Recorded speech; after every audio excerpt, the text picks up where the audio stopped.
Revenge anime hits different when the main character isn't just angry, they're scarily calm while plotting destruction.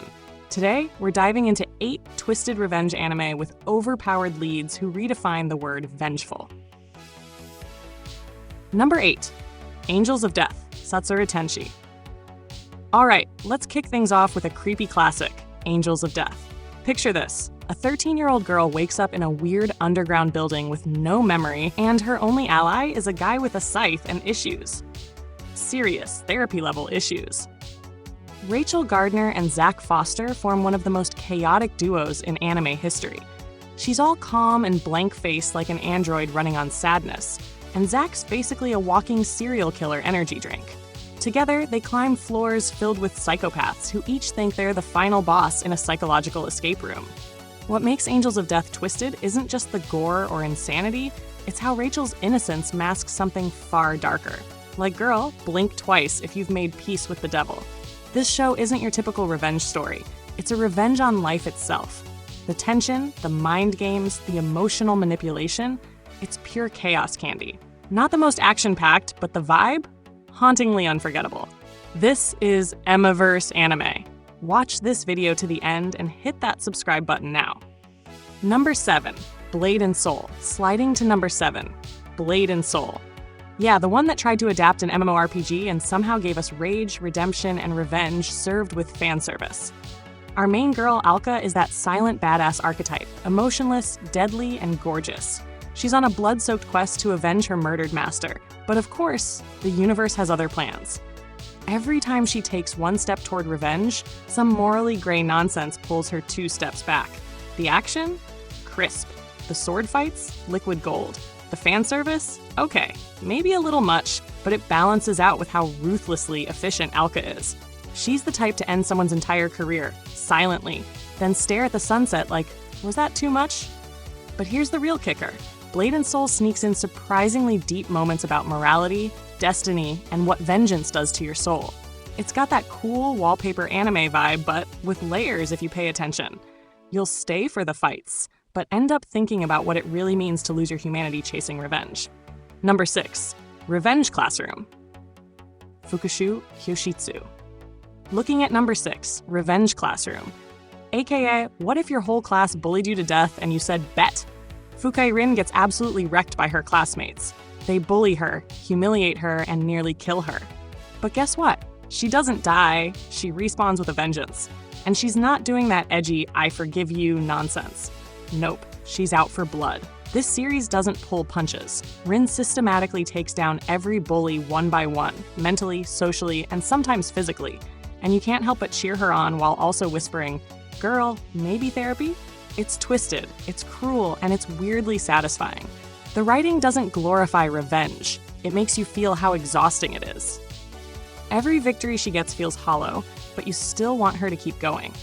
If you loved School Days but wished it had more payback and fewer dumb love triangles, this one's for you. It's like Mean Girls meets Death Note, minus the pink outfits, and plus 50 gallons of vengeance. Number 5. Higurashi no Nakukoro ni Go. Sliding into number 5, Higurashi Go, or as I like to call it, deja vu, but make it horrifying. If you've seen Higurashi, you know. This isn't your usual revenge story. It's time loops, trauma, and vengeance stacked on top of one another like cursed Jenga. Every character is both a victim and a monster, and the revenge never truly ends. It just resets.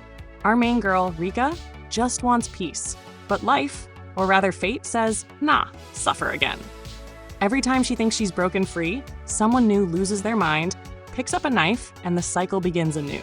What makes Go so twisted is that it turns revenge into a metagame.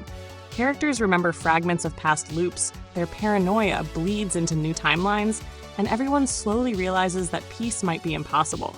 You'll go from, aw, cute rural kids to, why is everyone dying again in about 2 episodes? It's gruesome, brilliant, and an absolute emotional blender. Number 4.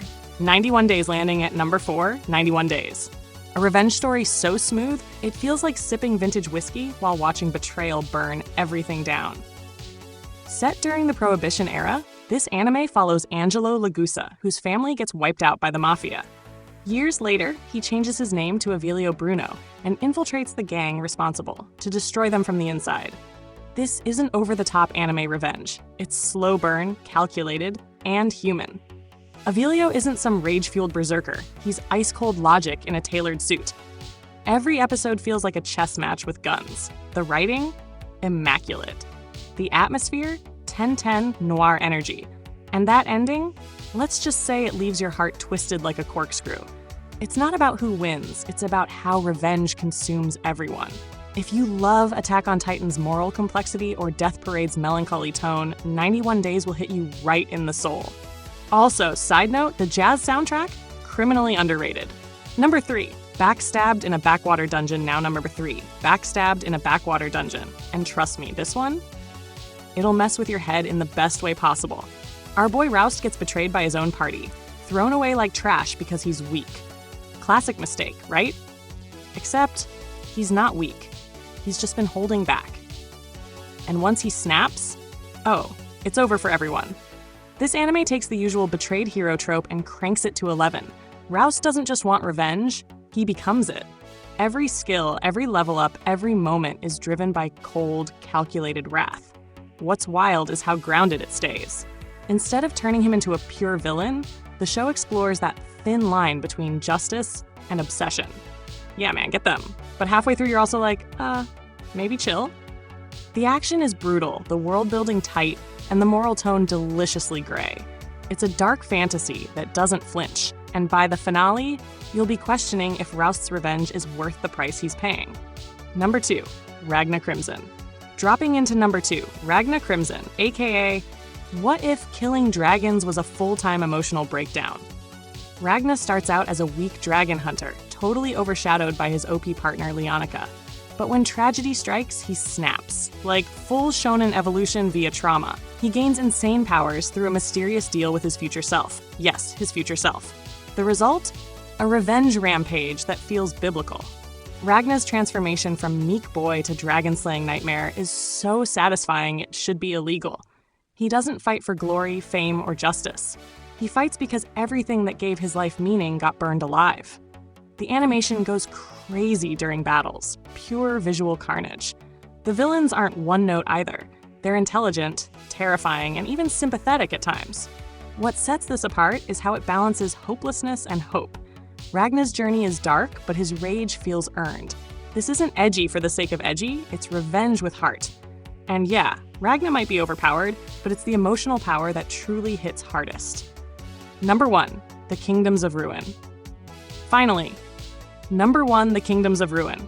If you want pure, unfiltered rage wrapped in stunning visuals and tragic storytelling, this is it. In a world where science replaces magic, witches are hunted like criminals. Our boy Adonis watches his mentor Chloe, a literal saint, get executed by humans. That moment, it breaks him completely.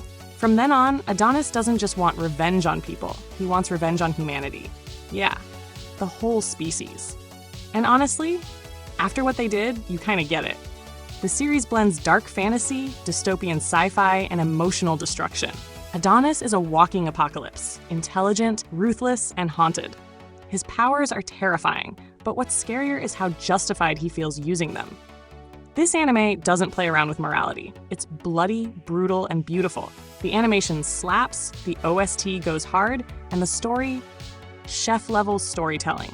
It's one of those shows that makes you question who the real villain is. And when you reach that finale, you'll sit there like, damn, was he wrong though? And that's the list. 8 twisted revenge anime where the MC doesn't just get even, they go beyond vengeance itself. Which one messed you up the most? Drop your favorite revenge anime down below, hit that like button, and subscribe. Because next time, we're diving even deeper into anime's darkest power trips.